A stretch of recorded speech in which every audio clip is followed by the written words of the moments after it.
So I'm going to just play with a dream that I've had recently.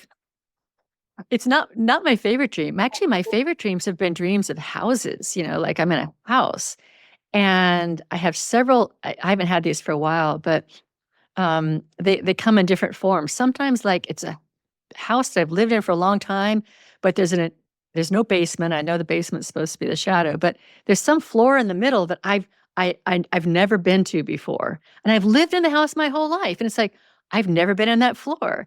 And to me, that's a part of me that I need to explore. There's something that's unexplored. And you could do that in multiple ways, just by entering the dream again and looking around freshly. But you could Yeah. also, if you have any art mediums to play with, just to let them speak to you to see if they can begin to show you. Writing certainly can do that too. So that's exciting.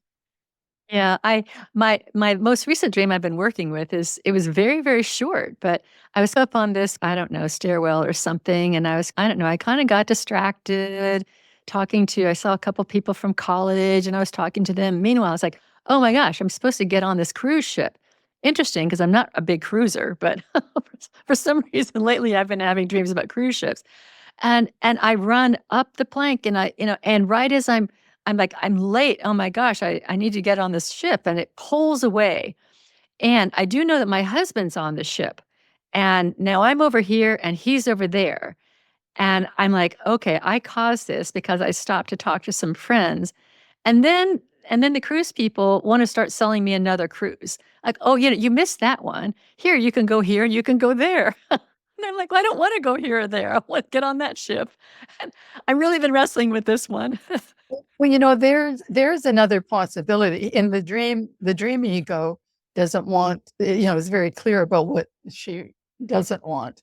It may be that the dream maker is asking you to take a look at going in this other direction. Maybe you don't need to follow this masculine entity in the dream that comes in the Yeah. form of husband. Yeah, Uh, yeah, yeah, yeah. yeah. Yeah, yeah, yeah, yeah. It felt like a little charlatan-like to me, but maybe that was just my ego. I've been playing with this. I've been playing with this one, but it's fun. It is fun. But I haven't really thought about, engaging the dream maker. I know that I shared in the beginning that the Charles Fillmore, the founder of Unity, had this whole thing. He really valued dreams. And he talked about going into the silence and some sort of a meditative state and allowing your guidance, your spirit to come share with you what it could have meant. Well, there's a wonderful, not my book, but a wonderful book that just came out recently that was written by these three Jungian analysts that have a podcast called This Jungian Life. Many of their podcasts are really fascinating because they take Jungian ideas and apply them to modern, culture situations. And but anyway, so they put, and then at the end of each session, people or listeners have sent in dreams and they'll select a dream and then they'll talk about it and expand on it and explore it. So they have written this book called Dream Wise, WISE, and I've read a lot of books about dreaming and interpreting dreaming.